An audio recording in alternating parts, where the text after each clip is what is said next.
예수님의 부모인 요셉과 마리아는 모세의 율법에 따라서 아기 예수님을 하나님께 드리려고 예루살렘으로 올라갔습니다.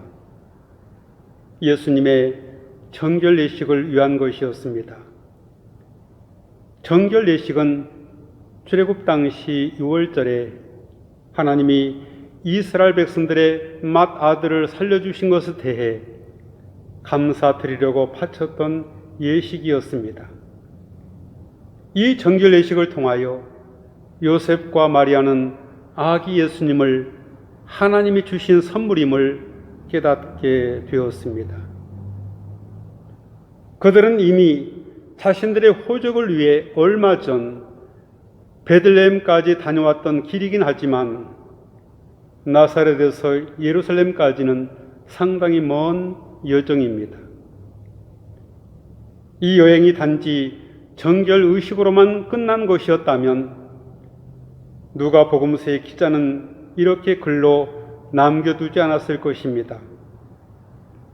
그런데 요셉과 마리아는 예루살렘에서 한 사람을 만나게 됩니다.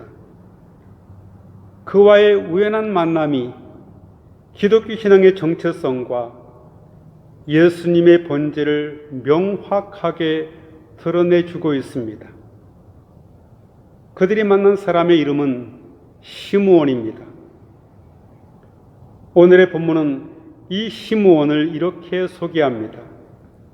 25절입니다. 이 사람은 의롭고 경건하여 이스라엘의 위로를 기다리는 자라 성령이 그 위에 계시더라.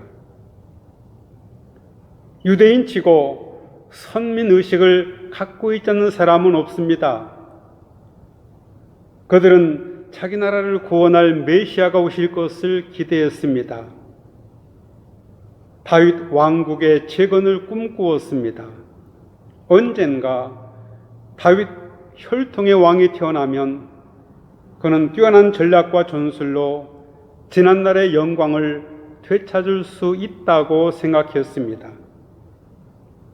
그러나 이들과는 달리 땅의 침묵자라고 일컬어지는 소수의 사람들도 있었습니다.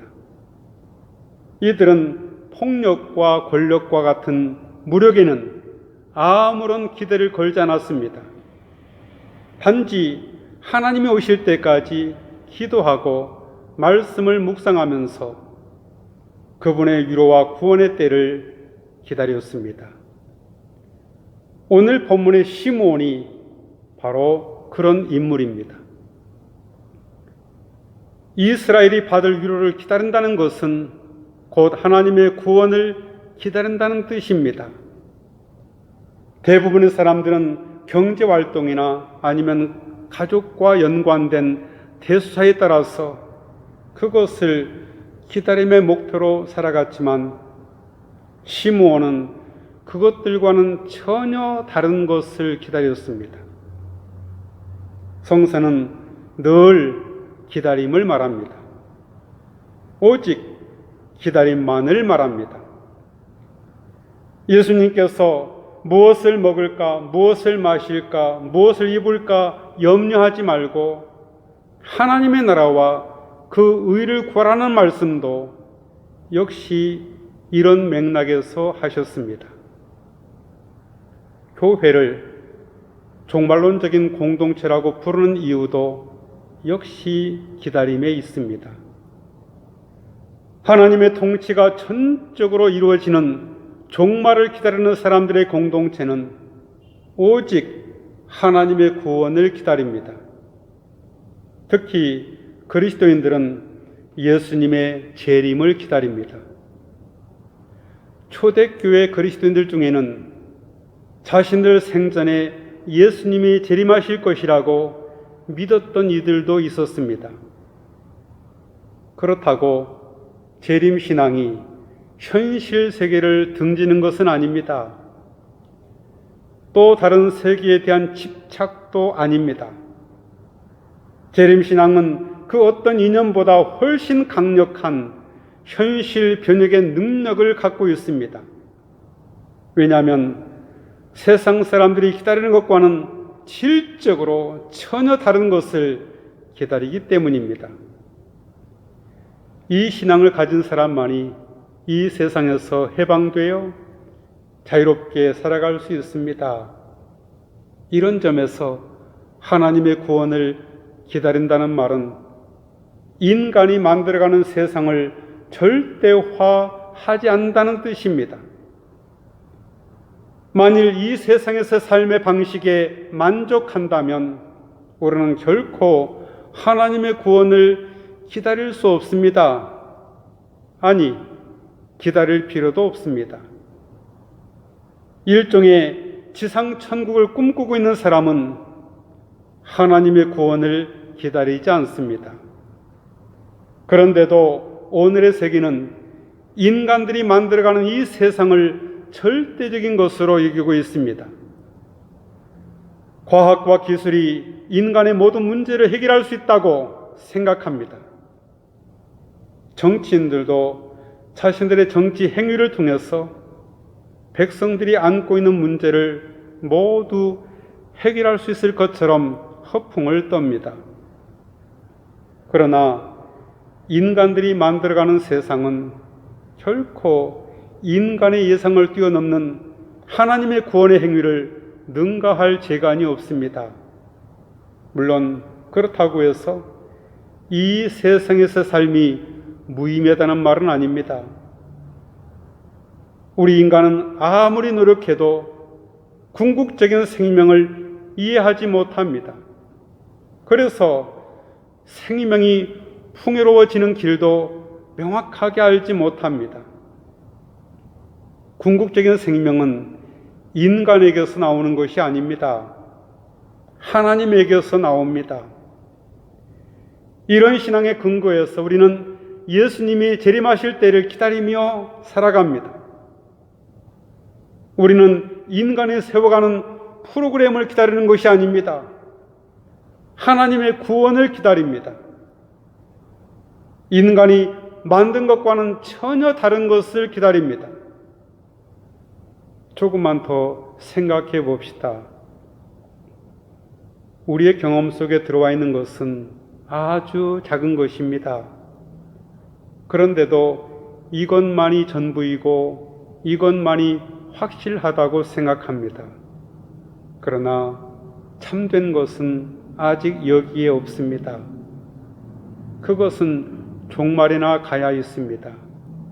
그리고 참된 것은 숨겨진 방식으로 오늘 우리에게 있습니다. 오늘 본문의 시몬을 봅시다. 그는 성령에 이끌려 예루살렘 성전에 들어갔습니다. 거기서 정결 예식을 치르고 있는 아기 예수님을 보았습니다. 그리고는 이렇게 노래를 부릅니다. 29절부터입니다. 주제여, 이제는 말씀하신 대로 종을 평안히 놓아주시는도다. 내 눈이 주의 구원을 보았사오니 이는 만민 앞에 예비하신 것이요 이방을 비추는 빛이요 주의 백성 이스라엘의 영광이니이다. 한 젊은 부부의 품에 안겨있는 젖먹이 남자 아이를 보고 구원을 받았다고 노래를 합니다. 시므온은 이 아이에게서 만민에게 임하는 구원을 보았습니다. 하나님의 구원이 젖먹이 예수님에게 감추어져 있다는 말입니다.